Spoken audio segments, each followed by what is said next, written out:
Assalamualaikum students and welcome to my YouTube channel Biology Made Easy।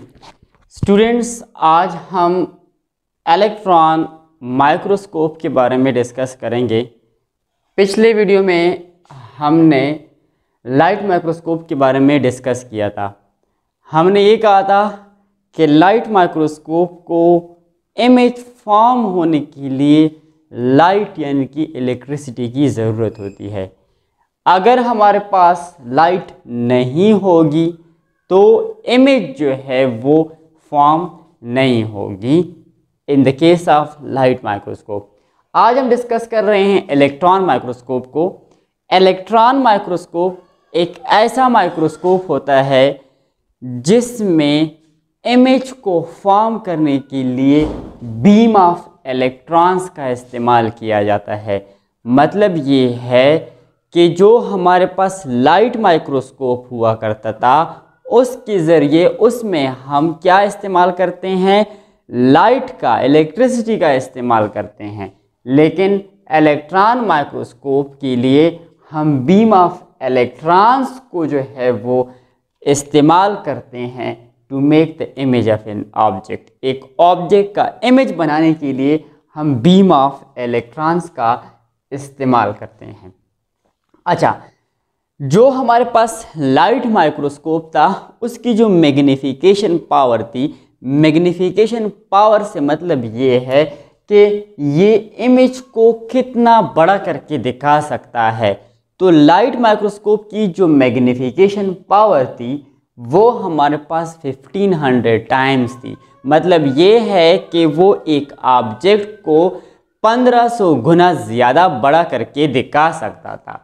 लेकिन हमारे पास जो एक इलेक्ट्रॉन माइक्रोस्कोप है उसकी अगर मैग्नीफिकेशन पावर की बात की जाए तो इसकी जो मैग्नीफिकेशन पावर होती है वो 2,50,000 टाइम्स होती है। मतलब ये है कि एक ऑब्जेक्ट को ये 2,50,000 गुना बड़ा करके दिखा सकता है।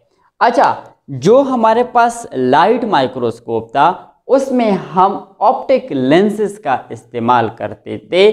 यहाँ पर हम मैग्नेटिक लेंसेज का इस्तेमाल करते हैं। मतलब ये है कि जो इलेक्ट्रॉन माइक्रोस्कोप है इसमें हम मैग्नेटिक लेंसेज का इस्तेमाल करते हैं, लाइट माइक्रोस्कोप में हम ऑप्टिक लेंस का इस्तेमाल करते हैं।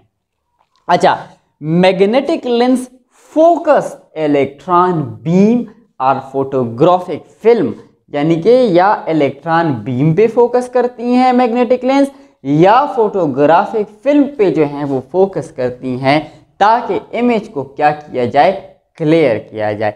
फोटोग्राफिक फिल्म जो है वो हमारे पास क्या करती हैं, इमेज को बनाने के लिए हेल्प करते हैं। क्या करते हैं, एक फिल्म्स, फोटोग्राफिक फिल्म्स होते हैं जो कि इमेज को फॉर्म करने के लिए हेल्प करते हैं।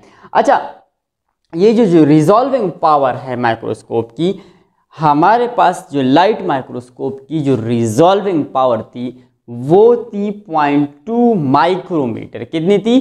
0.2 माइक्रोमीटर। यहाँ पर जो इलेक्ट्रॉन माइक्रोस्कोप है इसकी जो रिजॉल्विंग पावर है वो 0.2 नैनोमीटर है। और 1 नैनोमीटर कितने मिलीमीटर के बराबर होता है? 1 नैनोमीटर जो है वो इक्वल होता है 1/1 मिलियन मिलीमीटर।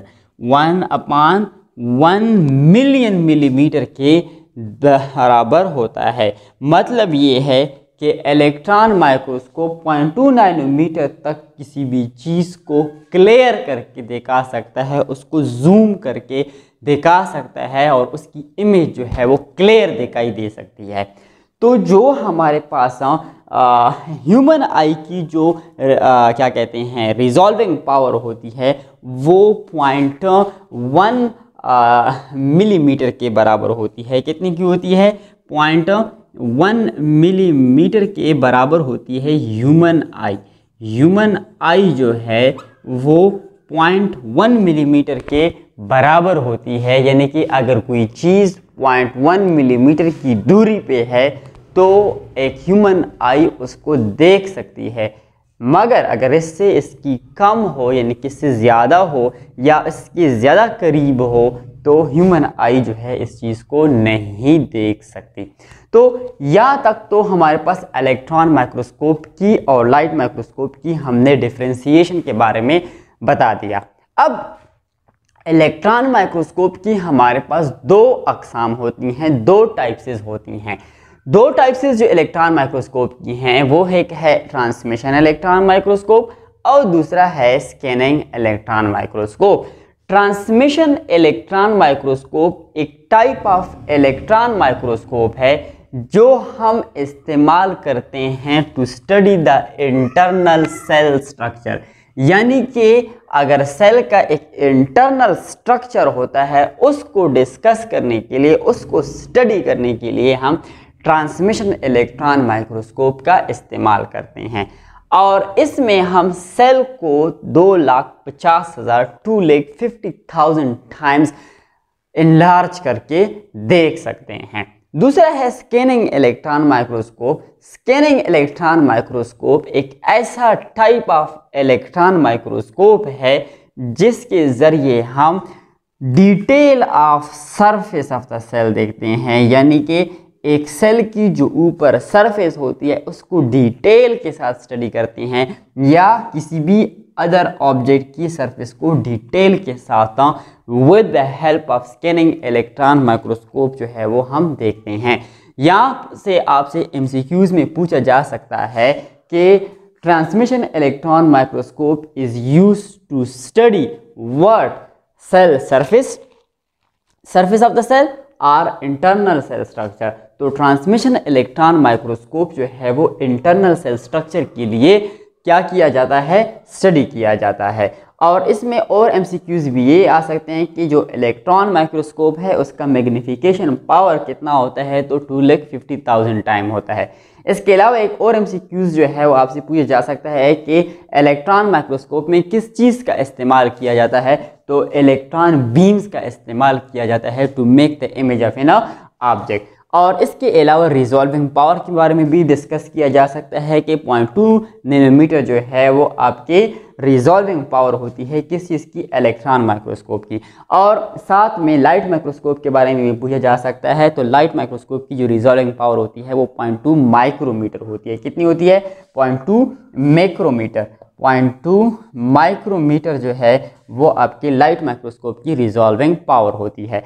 और जो मैग्नीफिकेशन पावर होती है लाइट माइक्रोस्कोप की वो 1500 टाइम्स होती है। इसके अलावा ह्यूमन आई की जो रिजॉल्विंग पावर होती है वो 0.1 मिलीमीटर के बराबर होती है। तो ये हमारे पास इलेक्ट्रॉन माइक्रोस्कोप था और इसके दो टाइप्स थे। ट्रांसमिशन को हम सेल के इंटरनल स्ट्रक्चर को स्टडी करने के लिए देखते हैं, यानी कि इस्तेमाल करते हैं, और स्कैनिंग इलेक्ट्रॉन माइक्रोस्कोप को सेल के सरफेस को डिटेल के साथ स्टडी करते हैं या किसी भी और ऑब्जेक्ट के सेल को डिटेल के साथ जो है वो हम स्टडी करते हैं। तो होप आज के लेक्चर में हमने बस यही एक टॉपिक पढ़ना था।